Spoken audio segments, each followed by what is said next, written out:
रात्री सासूचे असे कान भरल्यात ना, उठल्या उठल्या लावलं मस्त कामाला. आज गुणी सुनेला आराम आणि हे पाहून जो काही आनंद झाला काय सांगू. चहाचं पण काही वेगळंच असतं. करायचा असतो 1 कप, कसा काही 4-5 कप होऊन जातो कुणास ठाऊक. जाऊबाईंनी बनवलाय, छानच तर मारणार हा भारी आवाज असतो ना. ओय, नुसती मज्जा नाही, थोडा कॉन्टेंट पण द्यायचा काकूला. आजच्या हलक्या फुलक्या मिनी ब्लॉग मध्ये तुम्हा सर्वांचं स्वागत आहे. आणि फायनली तो क्षण आला. कसे हे 2 दिवस पटकन निघून गेले कळालंच नाही. भरलेलं घर आता खाली खाली, डोळ्यात पाणी येतंय की काय.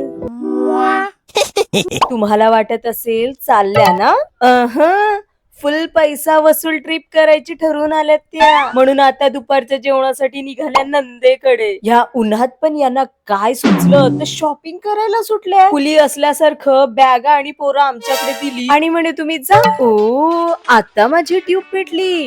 बारके सुनसकड काम नी केला तरी काय नी, पण नंदेकडे गेल्यावर काम ते केलंच पाहिजे. तुम्ही मस्त फिरा ना, आम्ही इथे लाटतो पुऱ्या. झाली शॉपिंग का अजून पण काय राहिलाय. सासूबाईंनी दिलं टोचन तशा पटकन आल्या किचन मध्ये. जेवण झालं की अगदी पुढच्या 10 मिनिटातच घरी जायला निघायचं असा प्लॅन होता.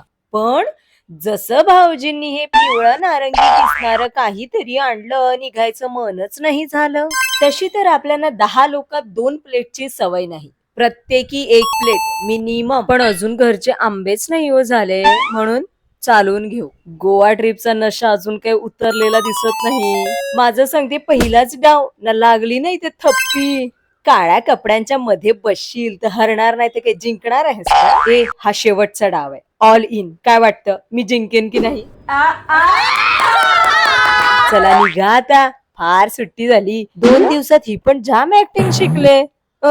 अजून 2 दिवस. परतीच्या प्रवासाची गॅरंटी आपण घेत नाही, त्यामुळे इथे जिने चढायला लागू शकतात. जास्त वेळ बाय बाय बोलत राहण्यात पॉइंट नाही. पटकन थांबायचा विचार आला तर यांच्या मनात, म्हणून पकडला नवऱ्याचा हात आणि चलोच. आजसाठी एवढंच. तुम्हाला ही सिरीज कशी वाटली मला कॉमेंट करून नक्की सांगा, आणि तुम्ही जो काही प्रतिसाद दिलाय त्यासाठी तुमचे खूप खूप आभार. आपण भेटू लवकरच. बाय.